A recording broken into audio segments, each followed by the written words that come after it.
Hi friends, ఈ షాట్లో నేను నెయ్యి ఎలా తయారు చేసుకోవాలో చూపిస్తున్నాను. అది కూడా పాల మీగడతోటి. పాలు కాచుకున్న తర్వాత పైన మీగడ వస్తుంది కదా, దీన్ని ఇలా ఒక గిన్నెలోకి సపరేట్ చేసుకుని ఫ్రిడ్జ్ లో పెట్టుకోవాలి. అలా రోజు తీసిన తర్వాత కొన్ని రోజులు గిన్నె నిండుతుంది కదా, అప్పుడు దాన్ని బయటికి తీసి ఇలా గోరువెచ్చగా అయ్యేంత వరకు కాచుకోవాలి. దీంట్లో 2 స్పూన్లు పెరుగు వేసుకుని తోడు పెట్టుకోవాలి. ఇలా తోడుకున్న దీన్ని 2 గంటలు ఫ్రిడ్జ్ లో పెడితే గట్టిగా అవుతుంది. ఇప్పుడు మిక్సీ జార్ తీసుకుని దాంట్లో కొంచెంగా మీగడ వేసుకుంటూ నీళ్లు పోసి ఇలా వెన్న అనేది తయారు చేసుకోవాలి. ఈ వెన్నలో వచ్చిన మజ్జిగని వేస్ట్ గా పడేయకుండా మొక్కలకి పోసుకోవచ్చు. ఇప్పుడు ఈ వెన్నను 2 సార్లు శుభ్రంగా కడుక్కుని పొయ్యి మీద కరగబెట్టుకుంటే నెయ్యి రెడీ అయిపోతుంది. ఇది చిన్న సెగ మీద కనీసం 20 నిమిషాల నుంచి అరగంట చేస్తే గానీ మనకి నెయ్యి అనేది తయారవ్వదు.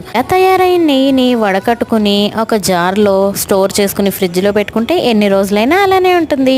బయట కొనుక్కోవడం కంటే ఇలా ఇంట్లో తయారు చేసుకున్న నెయ్యి టేస్ట్ చాలా బాగుంటుంది. నెయ్యి కాచిన తర్వాత వచ్చే గోదావరిని ఎంతమంది తినేవాళ్ళ కామెంట్ చేయండి. నచ్చితే లైక్ అండ్ సబ్స్క్రైబ్.